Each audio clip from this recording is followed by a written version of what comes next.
Thank you, Rich. Good morning, everyone. My name is Avni Jamdar. I'm the Regional Director for Emerald Cities Collaborative Bay Area, and I will provide the community side perspective of working on the APN, which of course was co-convened by Emerald Cities and Poder.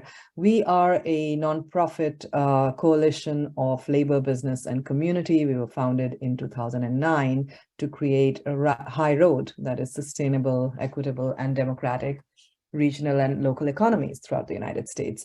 So we address both the demand and supply side impacts of infrastructure investments and the green economy. And we look to expand access to high wage careers and business opportunities in the green sector.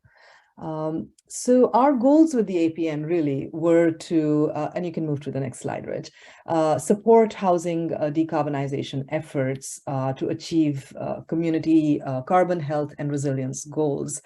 We wanted to create a framework to meaningfully address community in municipal policy development and to develop a practice guide and toolkit of resources for other cities to follow.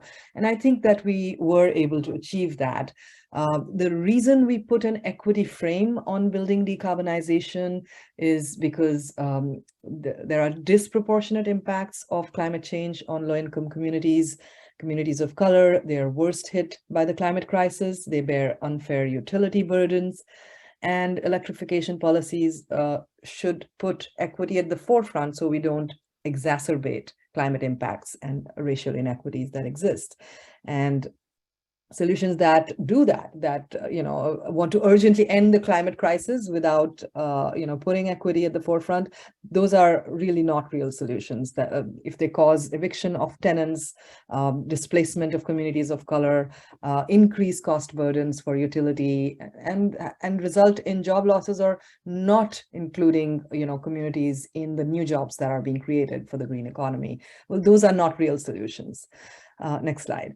We think community engagement is essential to doing this work because it ensures that the solutions, as Rich was saying, come from community voices. It addresses their needs and priorities, and that even if it puts a nuance on how we address that issue, that is very, very insightful and valuable to take with us. We can often identify, other problems and solve them together as we, put in a heat pump. Maybe there are other needs in that building or in that community that we can address if we have community at the table.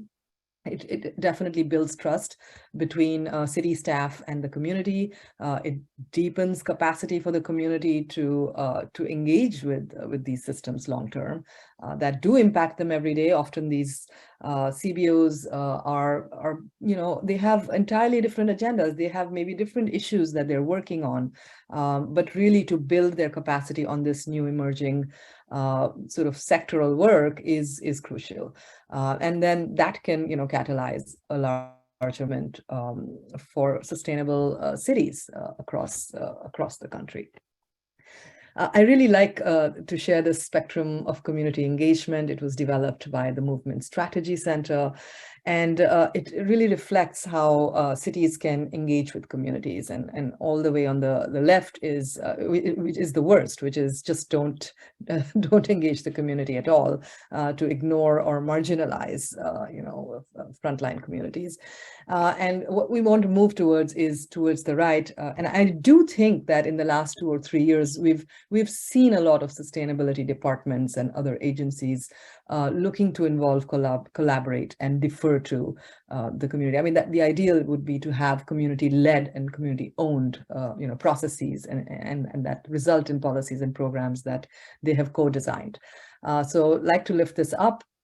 And I would say that the APN process that we undertook definitely was community-driven and community-led. Next slide. And this again, Rich touched upon, the kinds of stakeholders that we engaged. And I would like to point out that definitely we have to involve the folks on the left. Those are the usual stakeholders. You can't do this work without engaging organized labor, small contractors, affordable housing owners, CDCs, architects, researchers, scientists, the big greens. But really centering, when we say community engagement, we mean the folks on the right. These are racial and social justice organizations, EJ folks, tenants and housing justice folks, legal rights, immigrant rights, neighborhood-based groups. Those are really the folks we want to be running some of these processes. Yeah, just a quick time check. We have about 2 or 3 minutes remaining to when you. That's perfect. I'm on my last 2 slides. So some of the lessons learned. Oh, yeah, there it is. We learned that deep community engagement takes time. We thought it would take about 3 or 4 months. It was maybe 2 or 3 times that amount of time that really took to do the APN process. We engaged about 250 stakeholders, I believe. We also realized that folks are at capacity. They don't have the time to be at every table. So I think cities need to understand that and resource community to be at the table. We absolutely learned that equity is a priority lens in doing this work, right? We don't want to repeat the mistakes we made when we were deploying solar a few years ago. And we also think that the big greens need to partner with grassroots justice organizations, which we have also seen happening as the IRA funding is coming and other national streams of funding are flowing. We're seeing more of that collaboration across the field. Some of the outcomes were, as Rich said, our agenda was to say prevent renovictions, don't pass through costs to tenants, educate disadvantaged communities, do workforce development, and then really develop equity first pilots. And this is still work in progress, but how do we demonstrate, at scale, at the neighborhood level, that we can do whole building, whole neighborhood decarbonization without displacing communities, without adding costs, without displacing tenants. So, that is something that we really need to demonstrate moving forward. We have been advocating for the Department of the Environment to get general fund funding because they had to fundraise.